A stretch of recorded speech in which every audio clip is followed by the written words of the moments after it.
राजकुमार सिद्धार्थ गौतम जी ने घर परिवार को छोड़ दिया, त्याग दिया, तो उन्होंने अपने मन में एक प्रण किया, संकल्प किया। उन्होंने मन में विचार किया कि जब तक मैं ज्ञान को प्राप्त नहीं कर लेता तब तक मैं घर लौट करके नहीं जाऊंगा। तो सत्य खोजने को चले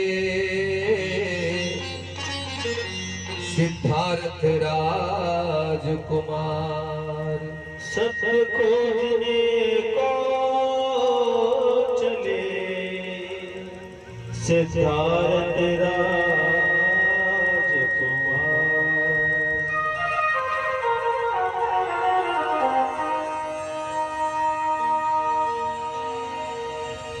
बिन खोजे लौटू नहीं, चाहे जीवन हो दुश्वार।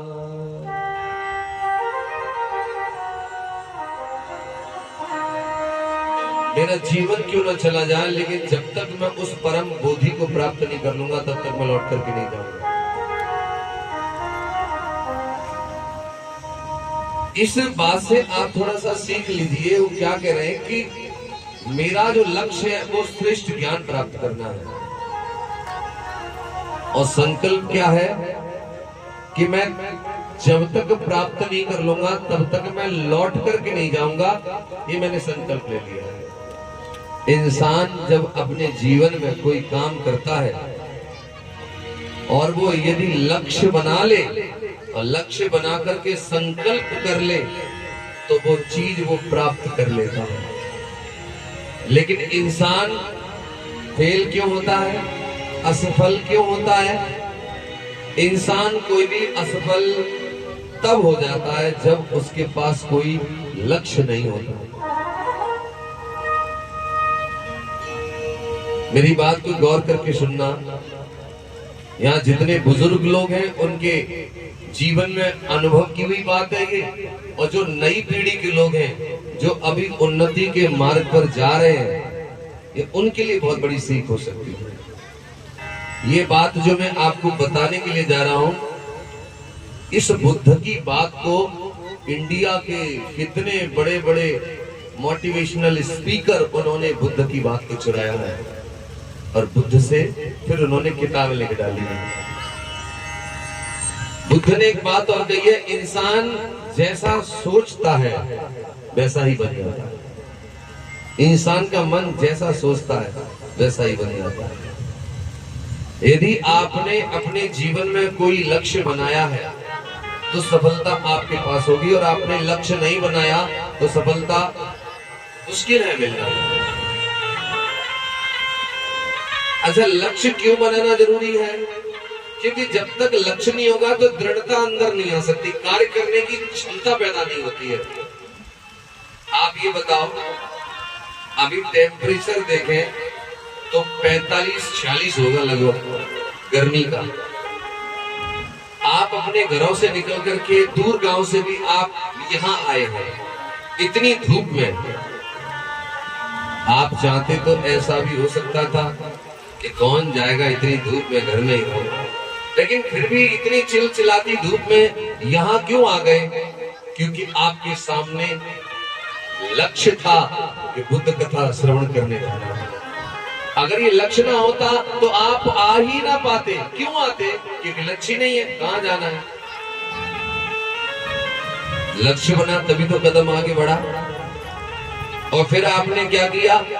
संकल्प लिया कि जितनी गर्मी पड़े पड़ती रहे तो जाना है तो जाना है। वैसे ही सिद्धार्थ गौतम ने भी संकल्प ले लिया, अब कोई भी कंडीशन हो, अब सत्य प्राप्त करना है, वही जीवन का अंतिम श्रेष्ठ सत्य। जब तक खोज नहीं लूंगा तब तक लौटूंगा नहीं। और अंग्रेजी में एक बहुत सुंदर कहावत है, nothing is the impossible in the world if you want. दुनिया में कुछ भी असंभव नहीं है यदि इंसान फैसला कर ले तो। इस बात को ऐसे समझिए, एक व्यक्ति बुद्ध के पास गया, कहने लगा, भगवान दुनिया में सबसे कठोर चीज कौन सी है? बुद्ध ने कहा चट्टान। कहने लगा क्या चट्टान से भी कठोर कोई चीज है? बुद्ध ने कहा हाँ है। बोले क्या? चट्टान से कठोर होता है लोहा, तो चट्टान को भी तोड़ देता है। क्या भगवान लोहे से भी कठोर कोई चीज है? बुद्ध ने कहा हाँ है। क्या? अग्नि, जो लोहे को भी गला देती है। क्या भगवान अग्नि से भी कठोर कोई चीज है? बुद्ध ने कहा ये तो ज्यादा जिज्ञासु है। बोले हाँ है। क्या? पानी, जो अग्नि को भी बुझा देता है। क्या भगवान पानी से भी कठोर कोई चीज है? बुद्ध ने कहा हाँ है। क्या? बोले वायु, हवा। कितने भी प्रेशर से पानी गिरे और हवा चल जाए तो दिशा बदल जाती है। कहने लगा भगवान क्या वायु से भी कठोर कोई चीज है? तब बुद्ध ने कहा संसार में सबसे कठोर यदि कोई चीज है तो वो है संकल्प। सम्यक संकल्प। इंसान अगर संकल्प कर ले तो उससे बड़ी कठोर चीज दुनिया में कोई भी नहीं है। आप पढ़ाई कर रहे हो, बिजनेस कर रहे हो, व्यापार कर रहे हो, क्या आपने अपने जीवन में कोई लक्ष्य बनाया है कि मैं क्यों कर रहा हूं? नहीं बनाया तो आप फिर बेकार आदमी हो।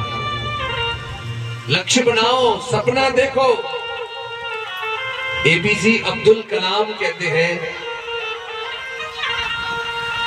कि जो व्यक्ति संसार में सपना नहीं देख रहा वो दुनिया का सबसे गरीब आदमी है, जिसके पास कोई सपना नहीं है। और एपीजे अब्दुल कलाम ये भी कहते हैं कि सपना वो नहीं जो रात में सोते समय देखा जाए, सपना ऐसा देखो जो जागते हुए आंखों से देखा जाए।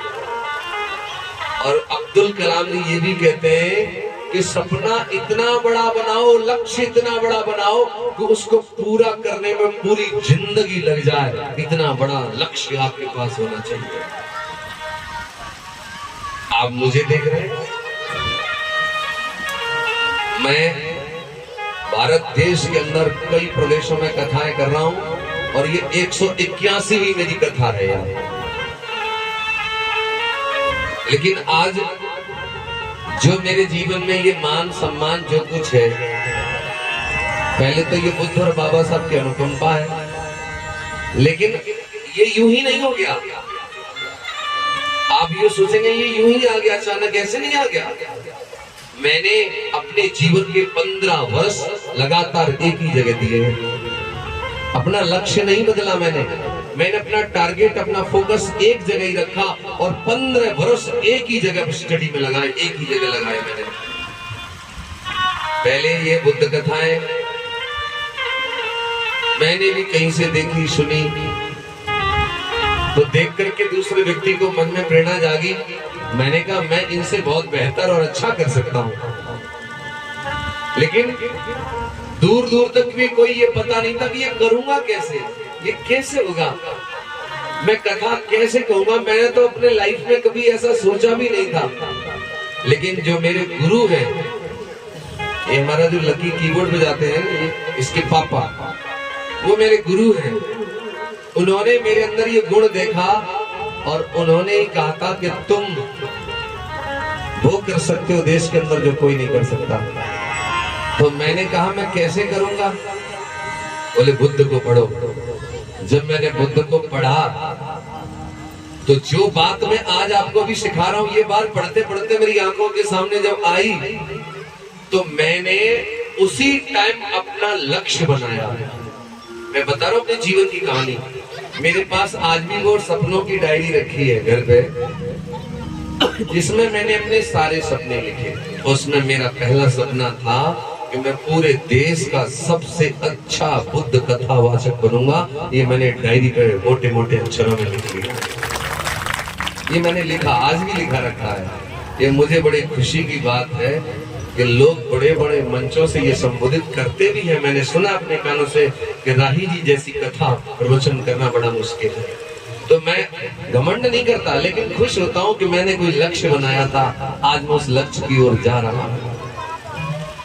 मेरे पास ऐसे गर्दिश के दिन थे जब मेरे पिताजी दुनिया से चले गए, पिताजी के जाने के बाद हमारे पिताजी गांव-गांव में कपड़े बेच करके फेरी लगा करके परिवार चलाते थे।